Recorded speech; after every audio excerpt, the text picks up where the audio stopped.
सोचता हूँ कि कोई नेक काम हो जाए, मेरी हर सांस वतन के ही नाम हो जाए।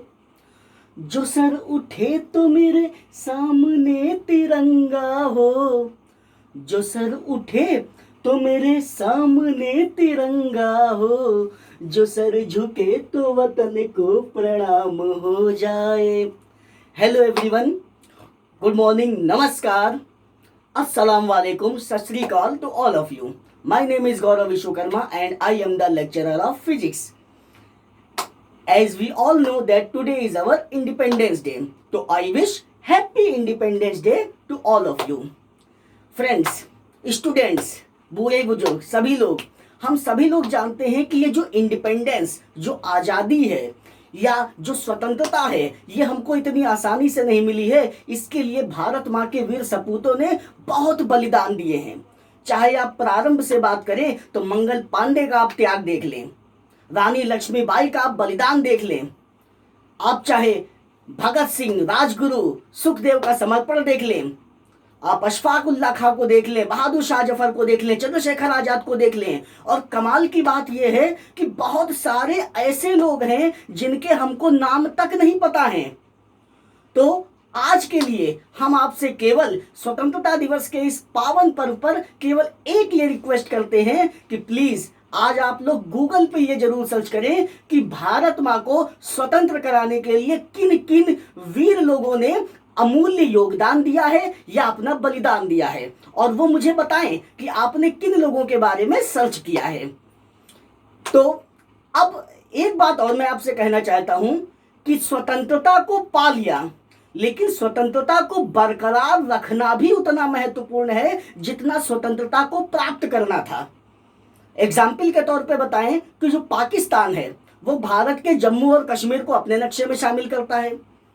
जो चाइना है वो ईस्ट के कुछ जो हमारे राज्य हैं वो उनको अपना राज्य बताता है। और हमें नमन करना चाहिए भारत माँ के उन वीर सपूतों का, उन सैनिकों का जो वहां पर जाकर के, कहां पर जाकर के, जो हमारे कारगिल पे, एलओसी पे जाकर के, लाइन ऑफ कंट्रोल पे जाकर के, या जो सीमाओं पर जाकर के खड़े हैं और दुश्मन की आंख में आंख डाल करके उनके हर वार का जवाब देने के लिए तैयार हैं।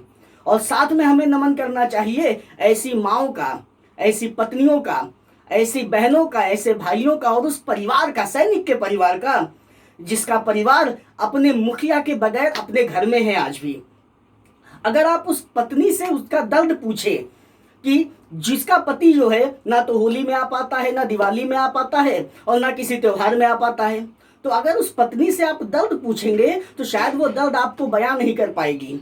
तो ऐसे ही किसी ने पत्नी का दर्द पूछा, लेकिन उस दर्द से ज्यादा उसको अभिमान दिखा अपने पति के लिए। तो एक कवि ने 4 लाइनों में व्यक्त किया है। मैं वो लाइनें आपके सामने प्रस्तुत करना चाहूंगा कि पत्नी क्या कहती है।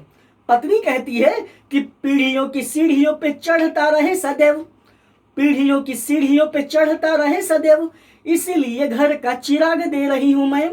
और भाई की कलाई पे जो रक्षा अनुबंध बांधे, भाई की कलाई पे जो रक्षा अनुबंध बांधे, उसमें धधकती जो आग दे रही हूं मैं। और अपनी गृहस्थियों में जोड़ते सभी, परंतु पत्नी ये बोली आज भाग दे रही हूं मैं। और देश के तिरंगे तेरा रंग धुंधला ना पड़े, देश के तिरंगे तेरा रंग धुंधला ना पड़े, इसलिए अपना सुहाग दे रही हूं मैं, इसलिए अपना सुहाग दे रही हूं मैं। और आप उस माँ के दर्द का अनुभव लगाइए कि जिसने अपने बेटे को पाल पोस के बड़ा किया, लेकिन जब युद्ध में बलिदान हो गया तो वो तिरंगे में लिपट करके आया है।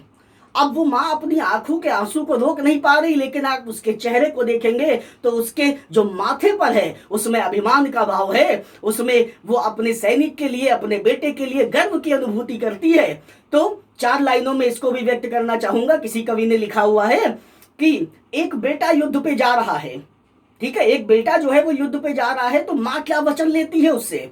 माँ कहती है कि मेरे पुत्र मुझको तू वचन दे मात्र एक, मेरे पुत्र मुझको तू वचन दे मात्र एक, रणभूमि दूध की क्या लाज को बचाएगा, मेरे पुत्र मुझको तू वचन दे मात्र एक, रणभूमि दूध की क्या लाज को बचाएगा।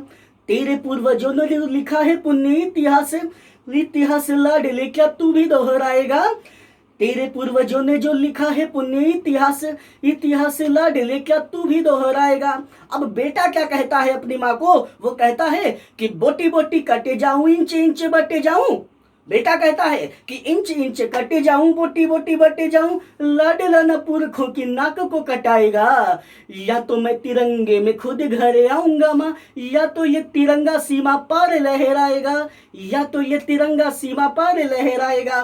तो ऐसी माएँ हैं हमारे यहाँ, ऐसी पत्नियां हैं हमारे यहाँ, जो अपने सैनिकों के ऊपर, जो अपने बच्चों को, अपने पतियों को बेच करके गर्व की अनुभूति करती हैं। उसके अलावा एक और आंकड़ा मैं आपके सामने प्रदर्शित करना चाहूंगा कि रिकॉर्ड के मुताबिक विश्व की जितनी भी बड़ी बड़ी कंपनियां हैं, जितनी भी बड़ी बड़ी संस्थाएं हैं, चाहे आप माइक्रोसॉफ्ट ले लीजिए, चाहे आप नासा ले लीजिए, या चाहे आप कोई भी मल्टीनेशनल कंपनीज ले लीजिए, तो उसमें एक अच्छा अमाउंट भारतीय लोगों का है, जो कि हमें हमारे भारतीय होने पर गर्व का अनुभव कराते हैं। तो मैं उन सबको भी एक बार सम्मान का भाव प्रदर्शित करना चाहूंगा। मेरे भी खुद 2 मामा अमेरिका में हैं, बहुत ही अच्छा काम कर रहे हैं, तो मैं उनको भी शुभकामनाएं देता हूं स्वतंत्रता दिवस की। उसके अलावा हमारे कुछ स्टूडेंट हैं जो आर्मी में हैं, जैसे अर्पित हो गए, और भी बहुत सारे हैं, और कुछ पुलिस में भी हैं, जैसे आनंद राव हो गए, शुभम हो गए, और मेरे कुछ दोस्त लोग भी हैं, वो अच्छी अच्छी पोस्टों पर हैं। तो मैं सभी को स्वतंत्रता दिवस की हार्दिक शुभकामनाएं देता हूं, और आप जितने लोग भी देख रहे हैं सबको मैं स्वतंत्रता दिवस की हार्दिक शुभकामनाएं देता हूं। और सभी के लिए बस जाते जाते 2 वर्ड कहना चाहता हूं कि मेरी बात को बेटा ध्यान से सुनिएगा, सभी लोग मेरी बात को ध्यान सुनिएगा। थोड़ा सा टीचर हूं इसलिए बेटा निकल जाता है, ठीक है, बड़े लोग अपना आशीर्वाद बनाए रखें। तो मैं ध्यान से बेटा, ध्यान से आप मेरी बात को सुनिएगा कि मैं क्या कहना चाहता हूं।